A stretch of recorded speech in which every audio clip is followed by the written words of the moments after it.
Hello, this is doctor Srinivas, neuro physician. ఇవాళ మనం brain stem auditory evoke response BAER గురించి తెలుసుకుందాం. ఈ టెస్ట్ ద్వారా మనం ఏం తెలుసుకోవచ్చు అంటే వినికిడి తక్కువ అవ్వకముందే వినికిడి ఎఫెక్ట్ అవుతుందా లేదా అనేది ఈ టెస్ట్ ద్వారా తెలుసుకోవచ్చు.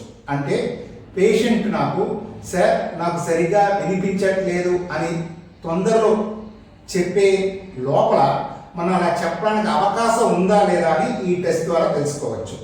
సో ఇది ఏంటంటే ఇది పెట్టి మనం ఇలా చెవులకి ఇలా పెట్టి ఒక ఆడిటరీ క్లిక్స్ అనేది ఇస్తాం.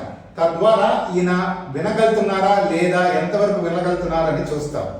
దాంట్లో వేవ్ ఫార్మ్స్ వస్తుంది, different wave forms 1 2 3 4 5 1 2 3 3 to 5 interval మనం చూస్తాం. అవి కానీ ప్రొలాంగ్ అయిపోతే ఈయనకి భవిష్యత్తులో వినికిడి తక్కువ అయ్యే అవకాశాలు ఉందని వినికిడి అఫెక్ట్ అవ్వకముందే మనం ఈ టెస్ట్ ద్వారా తెలుసుకోవచ్చు. చూసారా ఎంత హెల్ప్ఫుల్గా ఉందో. వినికిడి అఫెక్ట్ అవ్వకముందే వినికిడి అఫెక్ట్ అవుతుందా లేదా అని మనం ఈ టెస్ట్ ద్వారా తెలుసుకోవచ్చు. అదే BAER. Thank you. This is doctor Srinivas, neuro physician.